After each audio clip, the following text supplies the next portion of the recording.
Okay, for the purl stitch, here's the stitch you're going to enter that's on the needle, and you have a front loop hanging over the front of the needle, and then the other side of it's hanging over the back. And you want to enter from back to front, pushing against this front loop. So and your yarn is in the front of the work.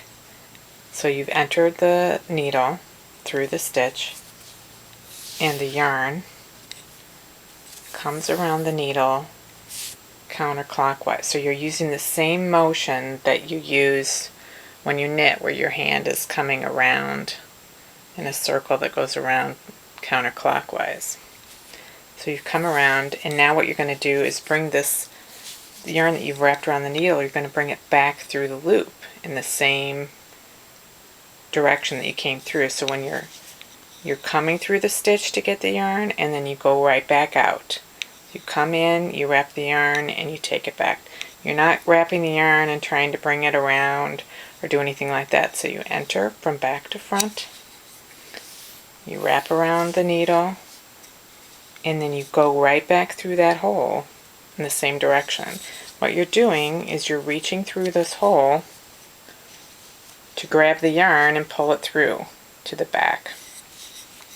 So the yarn has to be in front because you're reaching from the back to the front to get the yarn, and then you're taking the yarn to the back. So let's look at this again. The yarn is in the front, right here. I'm going to enter from back to front, pushing against the front loop, not coming through the back or anything like that, coming from back to front.